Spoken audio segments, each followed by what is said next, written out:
Hi everybody, welcome to the channel. It is Jen and Pete and we're here to talk to you about martial arts. And one of the most common questions that I get asked as a wife of a karate school owner and a martial artist myself is, what are the things you need to look for when you're considering martial arts for your child or you're considering karate for your child? So we're here to talk to you about at least 5 things that you can look for, and we'll start off with Sensei Pete. I think the most important thing is who's teaching your kids. I think, to me, all the styles are good. I love all martial arts. I think it's who's teaching your kids.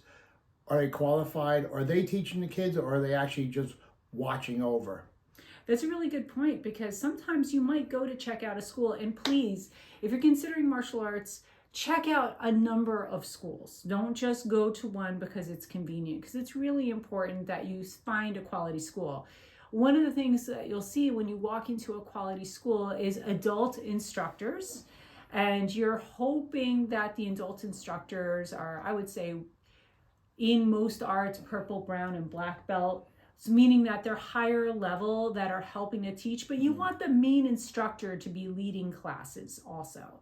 So it's not uncommon for you to walk in and see the main teacher in front of the class or working with the class, and then having other instructors who are his students or her students walking around and helping to instruct the class also.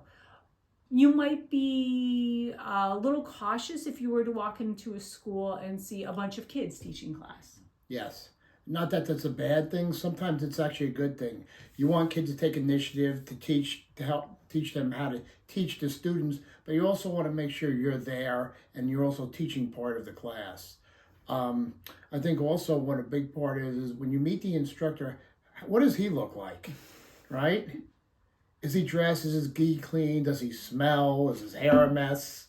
Really, it's important. I mean, what's his physique like? Is he taking care of himself? Because don't forget, he's a reflection on his students. I almost put my water out on that one. Yes, well, you could have an instructor that smells because they just were working out. There's different smells. Okay, so all right, let's unpack a little bit of that there though too. Okay, so let's say you walk into a school and the school has students who are helping to lead class. Maybe they're very qualified and they've been teaching for a long time. Our own children teach classes.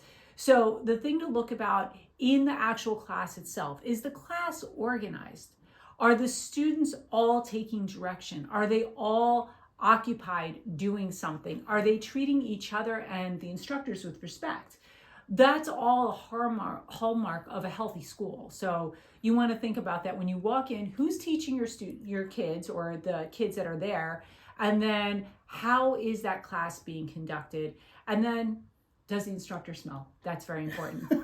Okay, so what's another thing? Well, also just to piggyback on what Jen said, also, what's the student to instructor ratio? If you have 30 kids on the floor and you have one instructor, that's a lot. I couldn't correct 30 people at one time. It is very difficult. So you want to look at that. It should be 1 to 5, maybe, 1 to 8, maybe 1 to 8, maybe 1 to 10, depending on the kids. But it's very important that, kids get corrected, and it's just not like, okay, that's good enough. It's really never good enough. You're always trying to perfect the art. That's how the kids get better. So when Pete's talking about getting corrected, when students are learning a form or they're learning a technique, they're going to execute that a number of times as a class, and the teacher is going to circulate and make corrections. They're going to correct their hand position, their foot position, their hips, making sure that they're squared off if they need to be squared off. All of these are very, very important things for students to properly learn martial arts. So if you have a gigantic amount of students and just one teacher, there's no way you're going to be able to effectively make your way around the class to make those corrections, to make sure it's a valuable learning experience for everybody. Agreed. All right, so what's a third thing? Let's talk about the dojo. The dojo. Let's talk about the dojo or the guan or the dojang. Doesn't matter. And dojo is specific to karate. You'll have a guan for kung fu, dojang for taekwondo. The actual place where martial arts is taking place. Is it clean? That's really important. Is it orderly? Do you see students I'm old school. I was raised in an old school traditional school where the lowest ranking students took care of the school, and so it was our job to keep the school clean. I still think it's very healthy to see all Absolutely. students take responsibility and keep the school clean.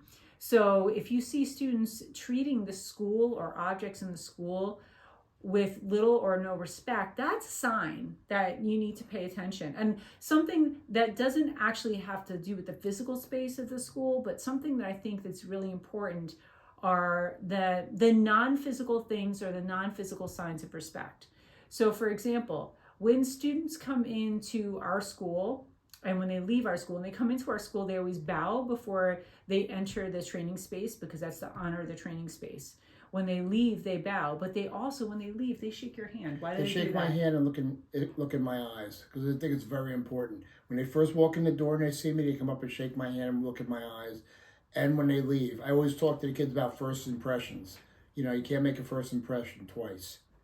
And our kids all know how to shake hands, like a nice firm handshake. They look right in your eyes and say thank you. Also, you have them say thank you to their parents for bringing them there, right? Correct. It's very important. I tell my students all the time when they start with me, when they get their uniform, they get their patch, and I always ask them, who do you have to thank? And they always say, thank you. I said, no, you don't thank me. You thank me when you come on my floor and train. You thank your parents for giving you the ability and The opportunity. the opportunity Yeah. to come and train in my school because not everybody has a chance to do that. So we talked about who's teaching your kids. We talked about the organization of the school, the look and smell of the instructor, which I still like. I can get quite smelly when I'm working out. I'm just saying. Now we talked about the physical space of the dojo, but also the non-tangible, the respect that also needs to happen in the martial arts space as well. And how should the students be treating each other? That's also another sign too. Yeah, one of the rules we have in our school is no student puts his hands on another student. They're allowed to train together, they're allowed to hold the pads together, but there's no grabbing another student and grabbing them by the neck or throwing them down or fooling around. Join grappling, of course, and do close quarter drills when we're in tight, yes. Or takedowns, yeah. Or takedowns, yes. But when, there's no instructor on the floor, they're not allowed to hit each other and grab each other and fool around because that's how kids get hurt. Mm. And also, somebody new that's walking in there thinks that's okay, and Yeah. it's not. So you really want to make your students the power of example. You know what to do. Okay, so to recap, we have who's teaching your students. Are they children? Are they adults? And then the appearance of the adults, the smell of the adults. The smell, very important. Then we have the physical space of the dojo. Is it clean? Is it orderly? I also look for clutter. What does the instructor look like? Does he look like a martial artist? Or do you just come from Dunkin' Donuts? Next. Okay. There's nothing wrong with Dunkin' Donuts. Don't Dunkin' shame people. Okay. And then from there, we want to talk about the intangibles. You want to feel the vibe of the place, and you can pick up the vibe. You don't want an overly aggressive place. You don't want a place where students are trying to muscle each other or take each other down, unless that's part of the technique. Everybody should be treating each other with, each other and the school and all of the objects with respect. So that's it for this video. Thank you so much for joining us. Click like and subscribe, and we'll see you in the next one.